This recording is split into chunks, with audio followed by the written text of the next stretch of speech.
पाप मोचनी एकादशी। चैत्र माह के कृष्ण पक्ष की यह एकादशी बहुत ही शुभ एकादशी मानी जाती है। इस एकादशी के दिन उपाय करने से, व्रत रखने से आपकी जो भी मनोकामना होती है वो जल्दी से जल्दी पूरी हो जाती है। अगर आपने जाने अनजाने में कभी कुछ पाप किया होता है, कभी कुछ दुष्कर्म किया होता है जिसका आपको परिणाम भुगतना हो रहा है, क्योंकि कभी हम ऐसे पाप कर देते हैं जिसका हमें पता ही नहीं रहता है और उसका फिर हमें परिणाम भुगतना होता है। जैसे कि अगर आप संतान प्राप्ति के लिए परेशान हो रहे हैं या आपका गर्भधारण होता है लेकिन बार बार मिसकैरेज हो जाता है, तो इन सब समस्याओं के पीछे भी जाने अनजाने में किया हुआ कुछ पाप ही होता है। हमने कोई ऐसे कर्म किए होते हैं जिसका हमें जो है इस तरीके से भुगतान करना पड़ता है। आपकी संतान संबंधी परेशानी है, पुत्र प्राप्ति के योग नहीं बन पा रहे हैं, आपके वैवाहिक जीवन में अगर आप बहुत ज़्यादा परेशान हो रहे हैं, रोग कष्ट से आप घिरे हुए हैं, लक्ष्मी रुकने का नाम नहीं ले रही है, तो ऐसे में आपके जो गृह दोष भी हो सकते हैं। आपकी कुंडली में कई ऐसे दोष होते हैं जिसके कारण आपको संतान प्राप्ति में बाधाएं आती हैं, पुत्र प्राप्ति के योग नहीं बन पाते हैं, आपने जो पाप किए होते हैं उसकी भी आपको सजा मिलती है। तो पाप मोचनी एकादशी एक ऐसी एकादशी होती है जिस दिन अगर आप व्रत रख लेते हैं, उपाय कर लेते हैं, तो निश्चित रूप से आपके जो पाप होते हैं वो कम हो जाते हैं और अतिशीघ्र आपकी जो मनोकामना होती है वो पूरी हो जाती है। गृह दोष होता है, नज़र दोष होता है, पितृदोष होता है, तो उनसे भी आपको मुक्ति मिलती है। वैसे तो 24 एकादशी आती है और प्रत्येक एकादशी का अपना विशेष महत्व होता है। ऐसे में पाप मोचनी एकादशी चैत्र माह के कृष्ण पक्ष की यह एकादशी बेहद ही शुभ फलदायी मानी जाती है। इस बार यह एकादशी जो है 25 मार्च मंगलवार के दिन होगी। एकादशी तिथि की जो शुरुआत होगी वो 25 तारीख को सुबह 5:03 पर हो जाएगी और इस एकादशी तिथि का जो समापन होगा वो 26 तारीख को सुबह 3:45 पर होगा। तो ऐसे में जो एकादशी होती है उदय तिथि के अनुसार मनाई जाती है। तो 25 तारीख मंगलवार के दिन एकादशी का बहुत ही पावन पर्व है। ऐसे में जो भी महिलाएं हैं जिनको संतान संबंधी परेशानी है या जिनको गर्भ संबंधी कोई परेशानी है जिसके कारण गर्भ ठहरता ही नहीं है, बार बार मिसकैरेज हो जाता है, वंश वृद्धि में बाधाएं आ रही हैं या आप कोई रोग है, बीमारी से घिरे हुए हैं, तो पाप मोचनी एकादशी के दिन इस वीडियो में बताए गए सरल से उपाय जरूर कीजिए। अगर आप एकादशी का व्रत रखते हैं तो आप व्रत भी रख सकते हैं और अगर आप नया व्रत रखना चाहते हैं तो आप नए व्रत की शुरुआत भी कर सकते हैं। अगर आप व्रत नहीं रख सकते हैं, किसी कारणवश कोई ऐसी परेशानी है कि आप व्रत नहीं रख पा रहे हैं, तो आप सिर्फ उपाय कर सकते हैं। विधि विधान से श्री हरि विष्णु माँ लक्ष्मी की पूजा पाठ कर सकते हैं। ऐसा करने से भी आपकी मनोकामना बहुत जल्दी पूरी होगी। और एकादशी का जो दिन होता है वो प्रत्येक एकादशी में अलग अलग चीज़ों की महत्ता होती है। जैसे कि जो आंवले की एकादशी होती है उसमें आंवले के पेड़ की पूजा की जाती है और कई एकादशी होती हैं जिसमें अलग अलग चीज़ों की पूजा की जाती है। ऐसे ही जो पाप मोचनी एकादशी होती है इस दिन मटके की पूजा करने का विधान है। तो मैं आपको इस वीडियो में सारे ही उपाय बताऊंगी, साथ ही साथ संतान प्राप्ति, पुत्र प्राप्ति के लिए एक सरल सा उपाय बताऊंगी जिसको कि अगर आप कर लेते हैं, अपने घर पर ही रहकर आपको करना है, कहीं जाने की आवश्यकता नहीं है। आप इसको आराम से कीजिए और इस उपाय को करते समय अपने मन में श्रद्धा भाव रखिए। निश्चित रूप से आपकी मनोकामना पूरी होगी, आपके अंदर सकारात्मक विचार आएंगे और जो भी आपके रोग हैं, कष्ट हैं वो दूर हो जाएंगे। तो आपको क्या करना है, सबसे पहले मैं उपाय बताती हूँ, लेकिन उपाय बताने से पहले हमेशा की तरह आपसे मेरा निवेदन है कि अगर अभी तक आपने मेरा चैनल धर्म ज्ञान पथ को सब्सक्राइब नहीं किया है तो चैनल को सब्सक्राइब जरूर कर लीजिए। वीडियो पसंद आए तो लाइक कीजिए और कमेंट बॉक्स में श्री हरि विष्णु के 108 नाम में से कोई सा भी प्यारा सा नाम जरूर लिखिए, जिससे कि विष्णु जी की कृपा आप पर और आपके पूरे परिवार पर हमेशा के लिए बनी रहे और आपको मनचाही संतान की प्राप्ति अति शीघ्र हो। देखिए, एकादशी का जो दिन होता है वो सुख समृद्धि का दिन माना जाता है। एकादशी के दिन पूजा पाठ करने से ही आपके समस्त कष्ट दुख दूर हो जाते हैं। जगत के पालनहार करता श्री हरि विष्णु का आशीर्वाद आपको प्राप्त होता है। तो 25 मार्च के दिन पाप मोचनी एकादशी है। जो भी निसंतान दंपत्ति हैं सुबह जल्दी उठें, पति पत्नी दोनों मिलकर उपाय करते हैं तो और भी शुभ माना जाता है। अगर दोनों मिलकर नहीं कर सकते हैं तो पत्नी या पति में से कोई भी एक व्यक्ति इन उपायों को कर सकता है। इस दिन आप सुबह जल्दी उठें, स्नान आदि करके साफ सुथरे वस्त्र धारण कर लें। एकादशी का दिन है, अगर आप पीले कलर के वस्त्र पहनते हैं तो श्री हरि विष्णु की कृपा आप पर बनी रहती है।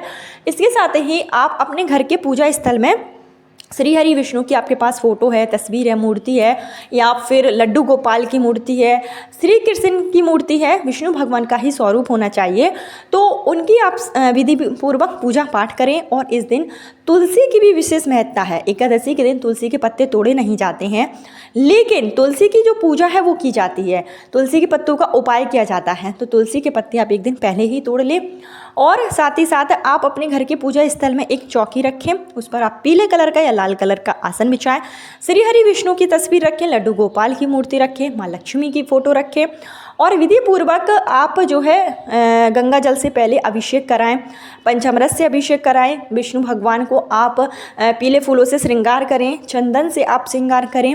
हो सके तो जो हरी चंदन होता है, हरी चंदन आपको मार्केट में भी मिल जाएगा, और आप अपने घर पर अगर बनाते हैं हरी चंदन तो और भी शुभ माना जाता है। हरी चंदन आप कैसे बनाएंगे कि जो तुलसी की लकड़ी होगी उसको अच्छे से गंगा जल के साथ में अच्छे से घिस लें, उसमें थोड़ा सा घिसने के साथ में ही आप कुमकुम और रोली मिला लें, अच्छा थोड़ा सा चंदन, आप जो पीला चंदन आता है वो मिला लें, और जो इस तरीके से जब आप तुलसी की जो लकड़ी है उसको घिसेंगे तो हरी चंदन एक मतलब एक पेस्ट सा निकलेगा, तो वो जो कहलाता है वो हरी चंदन कहलाता है।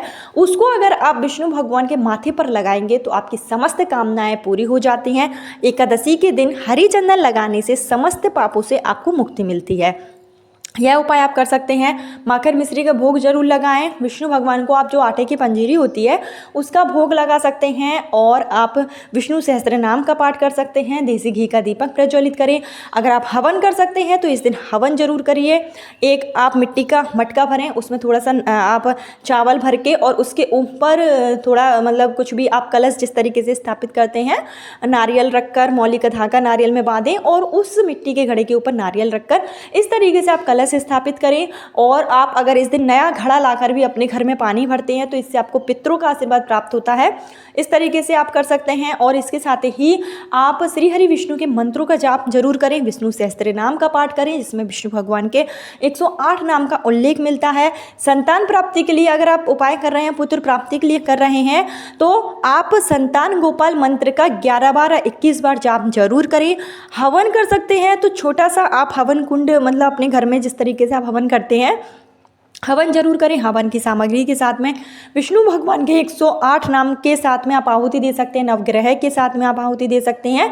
जिस तरीके से आप हवन करते हैं हवन जरूर करें। साथ ही साथ आप जैसे और कुछ भी नहीं कर पा रहे हैं तो ओम नमो भगवते वासुदेवाय नमः सबसे सरल मंत्र होता है, इसको ही आप 11 बार 21 बार 108 बार जाप कर लें। और तुलसी के जो पत्ते हैं, तुलसी के पत्तों की माला बनाएं। तुलसी के पत्ते एक दिन पहले ही तोड़ लें।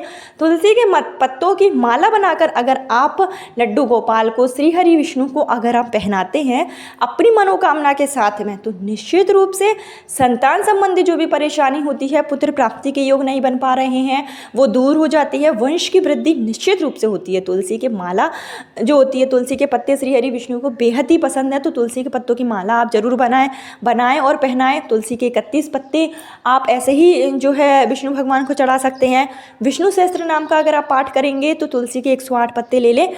एक बार जैसे विष्णु भगवान का एक नाम बोलेंगे तो एक पत्ता आप श्री हरि विष्णु के चरणों में चढ़ा दें। दूसरा बार विष्णु भगवान का नाम बोले तो दूसरा पत्ता श्री हरि विष्णु के चरणों में चढ़ा दें। इस तरीके से आप 108 तुलसी के पत्ते का उपाय कर सकते हैं। और एक बहुत ही अच्छा उपाय है जो आप वंश वृद्धि के लिए कर सकते हैं, घर की सुख समृद्धि के लिए कर सकते हैं। इसके लिए आपको क्या करना है कि एक आप पान का पत्ता लें और उस पान के पत्ते पर आपको रक्त गुंजा पूजा शॉप पे आसानी से मिल जाएगी, एक रक्त गुंजा रखें, एक आप गोमती चक्र रखें, 1 रुपये का सिक्का रखें। और श्री हरि विष्णु की पूजा करते समय ये आप विष्णु भगवान को समर्पित करते समय अपना नाम और गोत्र बोलें। संतान प्राप्ति की कामना के साथ में उपाय कर रहे हैं तो कामना बोलें।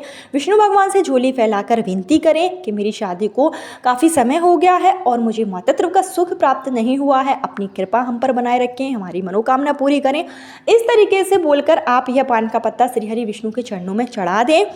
पूजन अर्चन कर लें, मंत्रों का जाप कर लें, विधि विधान से जो है विष्णु भगवान का श्रृंगार कर लें। जब आपकी पूजा समाप्त हो जाए तो आपको ये तीनों ही चीज़ें, गोमती चक्र, 1 रुपये का सिक्का और रक्त गुंजा आपको उठा लेना है और तुलसी के गमले में थोड़ी सी मिट्टी खोदकर आपको यह उसके में दबा देना है।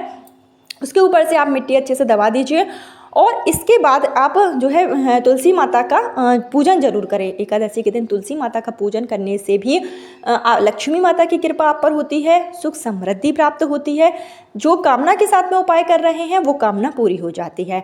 और इसके बाद से आपको 40 दिन तक लगातार तुलसी के गमले के सामने दीपक प्रज्वलित करना है। तुलसी माता से 40 दिनों तक संतान प्राप्ति की कामना करनी है। ऐसा करने से भी आपकी वंश की वृद्धि होती है। पुत्र प्राप्ति के प्रबल योग इन्हीं 40 दिनों के बीच में बन जाते हैं। यह बहुत ही कारगर उपाय है। इसको एकादशी के दिन भी किया जाता है, पूर्णमासी के दिन भी किया जाता है, संक्रांति के दिन किया जाता है। जो विशेष तिथियाँ होती हैं उस दिन यह उपाय करना जो है काफ़ी जो है सिद्ध माना जाता है। तो एकादशी पापमोचनी एकादशी आने ही वाली है। चैत्र का महीना बहुत ही पवित्र महीना है और चैत्र के महीने में तुलसी की पूजा करने का विधान है। तुलसी की पूजा जो है की जाती है। तो आप पापमोचनी एकादशी के दिन तुलसी के गमले का यह उपाय जरूर कर लें। तुलसी के गमले में यह चीज़ आप जरूर दबा दें। ऐसा करने से आपकी मनोकामना निश्चित रूप से पूरी होगी। इसके साथ ही चैत्र का महीना है, सूर्य भगवान को रोजाना अर्घ्य जरूर दें।